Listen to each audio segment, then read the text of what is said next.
customers when you tell them you charge to diagnose it.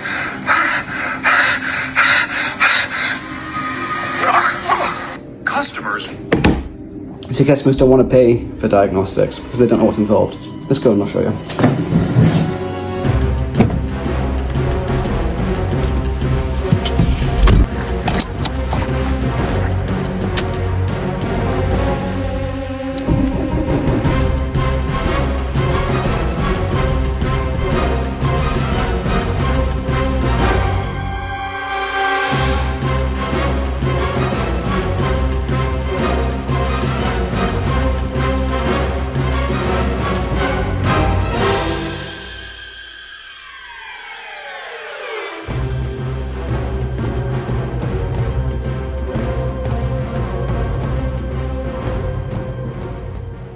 So we've pulled out to the C-Max.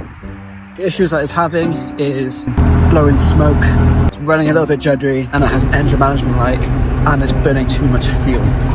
So these are classic symptoms for an injector. So the first thing we're going to do is get the top on light 3 out, and we're going to be testing to see what codes is there, what the engine management light is telling us.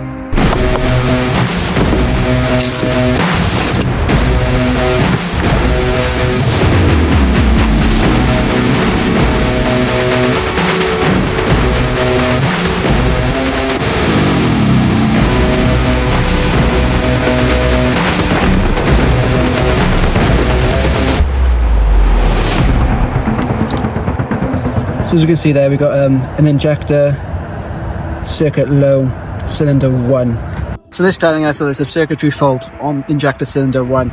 So what we're actually going to do now is take a step back, analyse a wiring diagram, get to know how the system works, and then come back with a formulated plan on what we're going to do. Right, so we checked that wiring diagram, we know how the system works. So what it has is an earth side switch. And what that basically means is that the switch is on the earth side of the load. So if I draw you a basic circuit, we can talk about it then. So if you have one that was basic like you had in school, so we've got your battery here, this is the plus side, this is the negative side. We've got a lead that comes off to a switch, and then another lead that goes to your bulb, and then another lead that comes back around.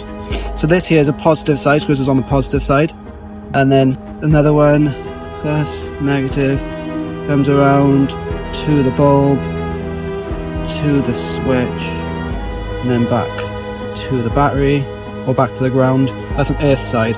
So now we know how the circuit works, we know what voltages we should be getting at with each one. It's not this simple, so it's actually getting its power from one of the main relays, and it's earth in the PCM itself, and it switches the injector on and off like that. But now we know basically how the circuit works. We can actually draw our own. So if we have our power coming from one of the main relays to the injector here, I don't know how to draw an injector, so we're just going to leave it as that, and then it's earthed in the PCM. So now we know that, we know how much voltage we should get in here, how much voltage we should get in here, how much voltage we should get in here, and how much we should get in here. So with that done, we can now do our tests and our experiments. In order to get to that, what we're going to do is strip this box off here, get the injector. While stripping it down, we've actually noticed that this injector is full of fuel. Sometimes the O-rings go on this and it allows fuel to come up through the plug. So we're going to have to replace this injector. Either way at this point, this injector has failed. Hey guys, unfortunately that wasn't the diag that I wanted to show you.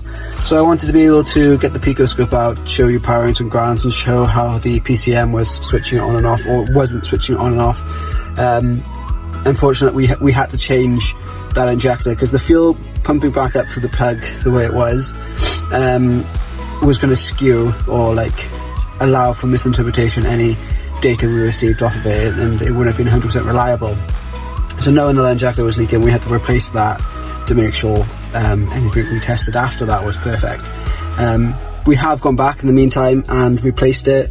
It has fixed the issue. We still had smoke because the fuel was going into the exhaust, so the customer's been driving it around for about a week, and she has texted to say that the smoke has subsided and she's really happy with the job.